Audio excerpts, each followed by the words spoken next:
Doctor appointment book చేసుకోవాలనుకుంటే patient లాగిన్‌లో మీరు లాగిన్ అయిన తర్వాత ఇలా కిందకొచ్చినట్టయితే మీకు what are you looking now section కనబడుతుంది.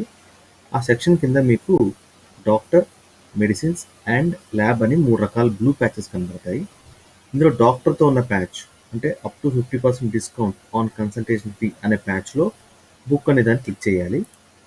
క్లిక్ చేస్తే మీకు ఈ విధంగా ఒక పాపప్ విండో ఓపెన్ అవుతుంది. ఓపెన్ అయిన చోట ఫస్ట్ స్టెప్‌లో మీకు చూజ్ లొకేషన్ అని అడుగుతుంది. చూజ్ లొకేషన్ అంటే మీరు ఏ లొకేషన్‌లో లేకపోతే ఏ సిటీలో ఉన్న డాక్టర్‌ని మీరు బుక్ చేసుకోవాలనుకుంటున్నారు అని అర్థం అనమాట. సో, మీరు కాకినాడ అనే ఊర్లో ఉన్న డాక్టర్‌ని బుక్ చేసుకోవాలి అని అనుకుంటే గనక ముందుగా స్టేట్ సెలెక్ట్ చేసుకుంటారు. ఆంధ్రప్రదేశ్ అని. అలాగే దానికి సంబంధించిన డిస్ట్రిక్ట్ ఈస్ట్ గోదావరిని సెలెక్ట్ చేసుకుంటారు.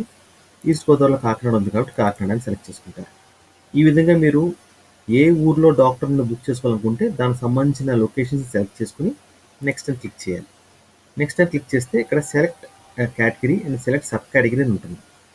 ఇందులో మీరు గమనించాల్సిన విషయం ఏంటంటే సెలెక్ట్ కేటగిరీ అనేది డాక్టర్స్ సంబంధించింది. అంటే మీకు ఆల్రెడీ స్పెషలైజేషన్ అంటే ఏ టైప్ ఆఫ్ డాక్టర్ సెలెక్ట్ చేసుకోవాలి లైక్ గైనకాలజిస్టా, నెఫ్రాలజిస్టా, కార్డియాలజిస్టా అని మీకు ఏ డాక్టర్ని కలవాలో మీకు ఆల్రెడీ తెలిస్తే కనుక ఇక్కడ మీకు సెలెక్ట్ కేటగిరీలో మీకు ఈ సెలెక్ట్ కేటగిరీలో కింద మీకు ఒక డ్రాప్ డౌన్ మెనూ కింద ఓపెన్ అవుతుంది. ఇది మీరు వీడియో రికార్డింగ్లో కనబడట్లేదు, బట్ మీరు చేసినప్పుడు కనబడుతుంది. అది మీరు గమనించాలి. సో ఇప్పుడు ఈ సెలెక్ట్ కేటగిరీ మీద క్లిక్ చేస్తే మీకు 3 ఆప్షన్స్ ఓపెన్ అవుతాయి కింద. ఒకటి బై స్పెషాలిటీ అంటే బై డాక్టర్ స్పెషాలిటీ అని అర్థం అనమాట. బై ప్రాబ్లం అంటే మీకున్న ప్రాబ్లం బట్టి, ఇంకోటి ఐ డోంట్ నో అని. సో ఇప్పుడు బై స్పెషాలిటీ అని సెలెక్ట్ చేస్తే కనుక మీకు కింద సబ్ కేటగిరీలో స్పెషాలిటీస్ లిస్ట్ వస్తుంది. అంటే క్లిక్ చేస్తే మీకు ఇక్కడ కనబడట్లేదు, కానీ ఇక్కడ క్లిక్ చేస్తే మీకు కార్డియాలజిస్ట్, డెర్మటాలజీ, డైపాలజీ, గైనకాలజీ, హోమియోపతి ఇలా రకరకాల మీకు లిస్ట్ ఆఫ్ స్పెషలైజేషన్స్ వస్తాయి. అందులో మీరు ఏ డాక్టర్ని బుక్ చేసుకోవాలనుకుంటారో ఆ స్పెషలైజేషన్ సెలెక్ట్ చేసుకుంటారు. ఫర్ ఎగ్జాంపుల్ మీరు గైనకాలజిస్ట్ని సెలెక్ట్ చేసుకోవాలనుకుంటున్నారు అనుకోండి. గైనకాలజిస్ట్ క్లిక్ చేస్తే కింద గైనకాలజిస్ట్ వస్తుంది. సో మీకు డాక్టర్ స్పెషలైజేషన్ తెలిసి ఉండి ఆ స్పెషాలిటీకి సంబంధించిన డాక్టర్ని బుక్ చేసుకోవాలనుకుంటే మీరు సెలెక్ట్ కేటగిరీలో బై స్పెషాలిటీ సెలెక్ట్ చేసుకుంటారు. సెలెక్ట్ చేసుకున్న తర్వాత కింద ఉన్న సబ్ కేటగిరీలో ఆ కన్సర్న్ కావాల్సిన స్పెషలైజేషన్ సెలెక్ట్ చేసుకుంటారు. అది కాకుండా ఒకవేళ మీకు డాక్టర్ గారి స్పెషలైజేషన్ తెలియదు, అంటే ఏ స్పెషలైజ్డ్ డాక్టర్ దగ్గరికి వెళ్ళాలో మీకు తెలియదు, కానీ మీ ప్రాబ్లం ఏంటో మీకు తెలుసు, లైక్ గుండెపోటనో లేదంటే మీకు బ్యాక్ పెయిన్ అనో లేకపోతే జాయింట్స్ పెయిన్ అనో లేకపోతే ఏ పెయిన్ అనో గైనిక్ ప్రాబ్లమ్ అనో ఉమెన్స్ ప్రాబ్లమ్ అనో తెలుస్తుంది. మీ ప్రాబ్లం మీకు తెలిసి ఉండి ఓకే కనుక మీరు బై ప్రాబ్లమ్ సెలెక్ట్ చేసుకుంటారు. బై ప్రాబ్లమ్ సెలెక్ట్ చేసుకున్న తర్వాత కింద సబ్ కేటగిరీలో లిస్ట్ ఆఫ్ ప్రాబ్లమ్స్ వస్తాయి. ఇక్కడ మీకు డెమోలో కనబడట్లేదు, బట్ మీరు క్లిక్ చేసినప్పుడు లిస్ట్ ఆఫ్ ప్రాబ్లమ్స్ వస్తాయి. ఫర్ ఎగ్జాంపుల్ స్కిన్ కేర్ కావాలనుకోండి, నేను స్కిన్ కేర్ సెలెక్ట్ చేసుకుంటాను. సపోజ్ మీకు ఇప్పుడు మూడో ఆప్షన్లో మీకు ఏ డాక్టర్ స్పెషలైజేషన్ తెలియదు, అలాగే మీకు ఏం ప్రాబ్లమ్ కూడా తెలియనప్పుడు ఐ డోంట్ నో అనే ఆప్షన్ సెలెక్ట్ చేసుకుంటారు కేటగిరీలో. కింద ఐ డోంట్ నో సెలెక్ట్ చేసుకుంటే సబ్ కేటగిరీలో మీకు జనరల్ ఫిజిషియన్ అనే ఒక ఆయన మాత్రమే వస్తారు. అప్పుడు జనరల్ ఫిజిషియన్ అనేది సెలెక్ట్ చేసుకోవాలి. ఎప్పుడైనా మనకి ఏం ప్రాబ్లం ఉందో తెలియదు, ఎవరి కలవాలో తెలియనప్పుడు జనరల్ ఫిజిషియన్ అనే డాక్టర్ దగ్గరికి వెళ్తే వారు మన సిచ్యువేషన్ అంతా డయాగ్నోస్ చేసి ఫలానా బాబు దీని ప్రాబ్లం అయితే కనుక ఫలానా స్పెషలైజేషన్ దగ్గరికి వెళ్ళండి అని ఆయన మార్గం చూపిస్తారు అనమాట. కాబట్టి మీకు మీ ప్రాబ్లం తెలియకపోతే జనరల్ ఫిజిషియన్ మాత్రమే మీరు బుక్ చేసుకోవాలి. సో ఇప్పుడు మీకు డెమో చూపించడానికి నేను బై స్పెషాలిటీ సెలెక్ట్ చేసుకుంటున్నాను. అందులో ఒక థెరపిస్ట్ని సెలెక్ట్ చేసుకుంటున్నాను, ఫిజియోథెరపిస్ట్ అని ఆయన్ని నేను సెలెక్ట్ చేసుకుంటున్నాను స్పెషలైజేషన్. సో ఇప్పుడు మీరు కేటగిరీ సబ్ కేటగిరీ సెలెక్ట్ చేసుకున్న తర్వాత నెక్స్ట్ క్లిక్ చేయాలి. నెక్స్ట్ టైం క్లిక్ చేస్తే మీకు లిస్ట్ ఆఫ్ డాక్టర్స్ ఈ విధంగా కనబడతారు. ఆ ఊర్లో ఉన్న ఆ స్పెషలైజేషన్ సంబంధించిన డాక్టర్లు లిస్ట్ ఆఫ్ డాక్టర్స్ సలహాతో ప్యాక్ పెట్టుకున్న వాళ్ళందరూ వస్తారు. సో మీ ప్రతి డాక్టర్కి వారి పేరు, వారి స్పెషలైజేషన్, వారు పనిచేస్తున్న హాస్పిటల్ ఆర్ క్లినిక్ పేరు, ఆయన ఏ లొకేషన్లో ఉన్నారు అనే మీకు డీటెయిల్స్ వస్తాయి. ఒకవేళ మీకు మీ ఏరియా చుట్టుపక్కల ఉన్న వాళ్ళలో మాత్రం డాక్టర్ని సెలెక్ట్ చేసుకోవాలనుకుంటే మీరు ఈ లొకేషన్ని చూసుకుంటూ ఆ లొకేషన్లో ఉన్న వాళ్ళు ఎవరైతే ఉన్నారో వాళ్ళని సెలెక్ట్ చేసుకోవచ్చు. లేదు మీకు ఫలానా డాక్టర్ గారు మీకు ఆల్రెడీ తెలుసుంటే ఆ డాక్టర్ గారి పేరు మీద లేకపోతే ఆ హాస్పిటల్ పేరు అయితే ఆ హాస్పిటల్ పేరు మీద మీరు సెలెక్ట్ చేసుకోవచ్చు అనమాట. ప్రజెంట్ నేను డెమో గురించి చూపిస్తాను కాబట్టి నేను డెమో డాక్టర్ని ఒక డమ్మీగా నేను క్రియేట్ చేసుకున్నాను ఈ ఒరిజినల్ డాక్టర్స్ మధ్యలో. సో ఈ డమ్మీ డాక్టర్ నేను డెమో డాక్టర్ అని పెట్టుకున్నాను పేరు, అది నేను సెలెక్ట్ చేసుకున్నాను అనమాట. ఇలాగ మీరు ఒక డాక్టర్ సెలెక్ట్ చేసుకుంటే ఈ కలర్లో మీకు మారుతుంది, బ్లూ కలర్లో హైలైట్ అవుతుంది, మిగతా వైట్ కలర్లో ఉంటాయి. అంటే ఏది సెలెక్ట్ చేసుకుంటే అది సెలెక్ట్ కలర్లో కనబడుతుంది అనమాట. నేను ఇప్పుడు డెమో డాక్ అనే ఒక డాక్టర్ని సెలెక్ట్ చేసుకున్నాను. సెలెక్ట్ చేసుకుని నెక్స్ట్ టైం క్లిక్ చేస్తున్నాను.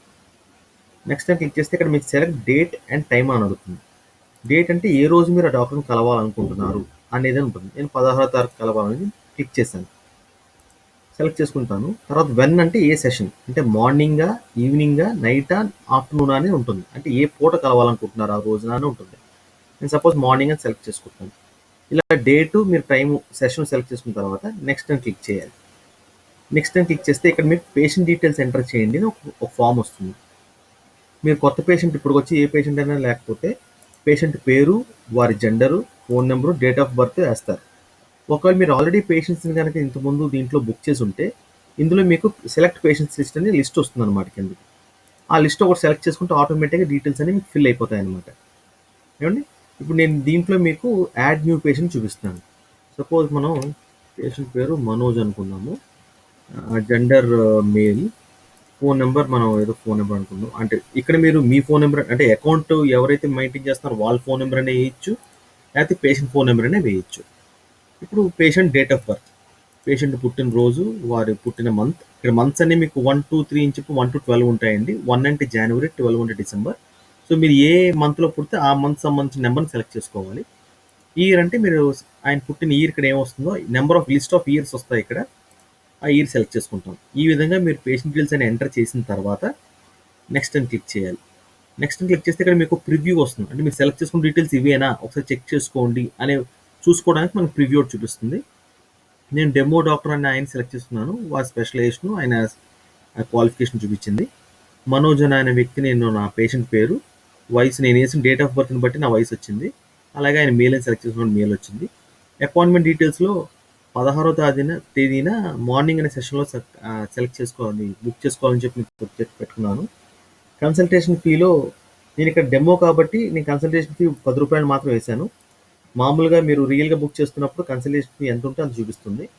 మనం ఇక్కడ ఆల్రెడీ 50% డిస్కౌంట్ ఆఫర్ చేస్తున్నాము కాబట్టి డిస్కౌంట్ పోను ఇక్కడ 5 రూపాయలు చూపిస్తుంది. ఇక్కడ 10 రూపాయలు అని చూపించింది కాబట్టి ఫీ, డిస్కౌంట్ 50% ఇస్తున్నాం కాబట్టి తగ్గించి సగం తగ్గించి 5 రూపాయలు చూపిస్తుంది. సో మీరు డిస్కౌంట్కి చూపించిన అమౌంటే మీరు కడతారు, కన్సల్టేషన్ ఫీ కాదు. ఓకే, ఇక్కడ ఆ డాక్టర్ గారు పనిచేస్తున్న హాస్పిటల్ డీటెయిల్స్ కనబడతాయి, మనకి అడ్రస్ తెలియాలి కాబట్టి. ఈ డీటెయిల్స్ అన్ని కరెక్ట్గా ఉంటే మీరు కన్ఫర్మ్ అని క్లిక్ చేస్తారు. ఒకవేళ ఏమన్నా దీంట్లో ఎడిట్ చేయాలి, అయ్యో దీంట్లో తప్పుగా పడిపోయింది అనుకుంటే బ్యాక్ క్లిక్ చేసి మళ్ళీ ఆ ఎంటర్ పేషెంట్ డీటెయిల్స్లోకి వెళ్ళి డీటెయిల్స్ మార్చుకుంటారు. సో ఇక్కడ డీటెయిల్స్ అన్ని కరెక్ట్గా ఉన్నాయి కాబట్టి నేను కన్ఫర్మ్ అని క్లిక్ చేస్తున్నాను. ఇక్కడ చూసారా, కన్ఫర్మ్ చేస్తే ఇక్కడ మీకు డిస్కౌంట్ వచ్చింది అని చూపించింది. ఇక్కడ మన కన్సల్టేషన్ ఫీయే 10 రూపాయలు కాబట్టి 5 రూపాయలు డిస్కౌంట్ వచ్చింది మనకి. సో ఇప్పుడు మనం కట్టాల్సిన 5 రూపాయలు మాత్రమే. సో డిస్కౌంట్ ప్రైస్ అని ఏదైతే చూపిస్తుందో అదే మీరు కట్టే ప్రైస్ అనమాట, ఇది చూపించే ప్రైస్ కాదు. ఓకే, ఇది అయిన తర్వాత ఇప్పుడు సెలెక్ట్ పేమెంట్ మెథడ్. ఇందులో wallet, credit card, debit card, internet banking ఉంటుంది. సో ఒకవేళ మీరు ఈ అకౌంట్లో, ఈ సలహా అకౌంట్లోనే మీరు మనీ కనుక డిపాజిట్ చేసుకుని ఉండుంటే దాంట్లో వాలెట్ బ్యాలెన్స్ అంటాము. దాంట్లో డబ్బులు ఉంటే వాలెట్ అనే మెథడ్ సెలెక్ట్ చేసుకోవాలి. ఒకవేళ మీరు క్రెడిట్ కార్డ్ నుంచి యూజ్ చేసి కన్ఫర్మ్ చేసుకుంటే క్రెడిట్ కార్డ్ని సెలెక్ట్ చేసుకోవాలి. ఒకవేళ మీరు డెబిట్ కార్డ్ యూజ్ చేద్దాం కూడా డెబిట్ కార్డ్ని సెలెక్ట్ చేసుకోవాలి. ఇంటర్నెట్ బ్యాంకింగ్ అంటే ఇంటర్నెట్ బ్యాంకింగ్ నుంచి సెలెక్ట్ చేసుకోవాలి. ఒకవేళ మీరు గూగుల్ పే కానీ, ఫోన్పే కానీ, అమెజాన్ పే కానీ అలాంటివి ఏవైనా యూపీఐలు యూజ్ చేసుకోవాలంటే కూడా ఈ 3 ఆటల్లో క్రెడిట్ కార్డ్ కానీ, డెబిట్ కార్డ్ కానీ, ఇంటర్నెట్ బ్యాంకింగ్ కానీ ఏదో ఒక ఆప్షన్ సెలెక్ట్ చేసుకుంటే మీకు ఆప్షన్స్ కూడా వస్తాయన్నమాట. అది మీరు సెలెక్ట్ చేసుకుని పే అని క్లిక్ చేయాలి. పే అని క్లిక్ చేస్తే మీకు ఒక పేమెంట్ గేట్వే ఓపెన్ అవుతుంది. జస్ట్ లైక్ మీరు మనం అమెజాన్, ఫ్లిప్కార్ట్లో మనం కొంటున్నప్పుడు ఏ విధంగా అయితే మీకు వస్తుందో అదే విధంగా వస్తుంది. ఫర్ ద టైం బింగ్ ఇక్కడ మనకి అకౌంట్లో, మన వాలెట్లో బ్యాలెన్స్ ఉంది ఇక్కడ ఈ డెమో అకౌంట్కి. సో నేను వాలెట్ అని పేమెంట్ మెథడ్ సెలెక్ట్ చేసుకున్నాను. సెలెక్ట్ చేసుకుని పే అని క్లిక్ చేస్తున్నాను. నాకు నా వాలెట్లో డబ్బులు ఆల్రెడీ ఉన్నాయి కాబట్టి ఆ 5 రూపాయలు డైరెక్ట్ అయిపోయి నాకు అపాయింట్మెంట్ కన్ఫర్మ్ అయిందని చూపిస్తుంది. చూడండి, మనోజ్ అంటే నేను ఇక్కడ రాసిన పేషెంట్ పేరు, your appointment has been successfully booked, doctor పేరుగా వస్తుంది, వాళ్ళ స్పెషలైజేషన్, ఏ పూట ఏ రోజు అనేది వచ్చేసింది. ఇక్కడ చూడండి, appointment time will be notified by your doctor. మీరు ఏ రోజున ఏ పూట సెలెక్ట్ చేసుకుంటే మీ డాక్టర్ గారు మీకు ఏ టైంకి రావాలో ఆయన పెడతారు. ఆయన మీకు అక్కడ మీ అపాయింట్మెంట్ యాక్సెప్ట్ చేసేటప్పుడు ఆ టైం వేసి ఆయన యాక్సెప్ట్ చేస్తారు. ఆ టైం మీకు ఆటోమేటిక్గా ఎస్ఎంఎస్ రూపంలోని మీకు చేరుతుంది అనమాట. You will be updated. So ఆటోమేటిక్గా మీకు డాక్టర్ గారు ఏదైతే టైం చెప్తారో ఆ టైంకి మీరు ఆ హాస్పిటల్ కానీ క్లినిక్ కానీ మీరు అక్కడికి వెళ్ళాలి మీ అపాయింట్మెంట్ చేసుకోవడానికి. ఈ విధంగా మీరు డాక్టర్ అపాయింట్మెంట్ బుక్ చేసుకోవచ్చు.